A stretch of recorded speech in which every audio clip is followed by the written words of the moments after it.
தளபதி விஜய் அவர்கள் வேளச்சேரி தொகுதியில் போட்டியிடுவதா தகவல் வந்திருக்கு. இது ஒரு தமிழகத்தின் சட்டமன்ற தொகுதி. வேளச்சேரி என்பது தென் சென்னை நாடாளுமன்ற தொகுதியை சார்ந்தது. வேளச்சேரி ஒரு பொது தொகுதி. தளபதி விஜய் போட்டியிடும் போது அது ஸ்டார் அந்தஸ்து பெறும்.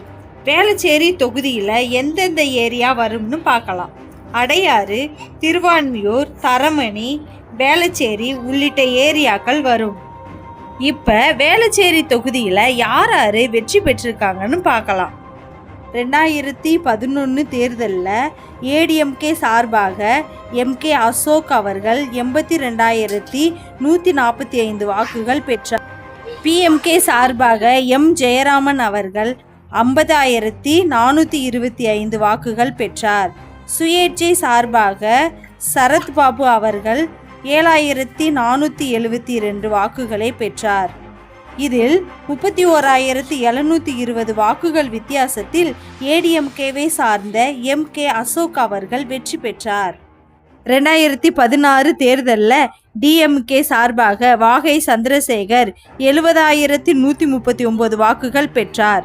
ஏடிஎம்கே சார்பாக சி முனுசாமி அவர்கள் 61,267 வாக்குகள் பெற்றார்.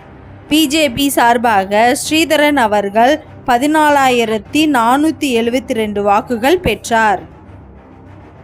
இதில் 8,872 வாக்குகள் வித்தியாசத்தில் டிஎம்கேவை சார்ந்த வாகை சந்திரசேகர் அவர்கள் 70,139 வாக்குகள் பெற்று வெற்றி பெற்றார்.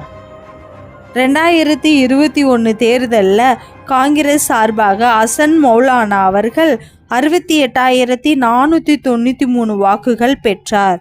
ஏடிஎம்கே சார்பாக எம்கே அசோக் அவர்கள் 64,141 வாக்குகள் பெற்றார். மக்கள் நீதி மையம் சார்பாக சந்தோஷ் பாபு அவர்கள் 23,072 வாக்குகள் பெற்றார். இதில் 4,353 வாக்குகள் வித்தியாசத்தில் காங்கிரஸை சார்ந்த அசன் மௌலானா அவர்கள் வெற்றி பெற்றார். இப்போது தளபதி விஜய் போட்டியிடும் போது ஏடிஎம்கே தான் கொஞ்சம் பலமாக இருக்கு.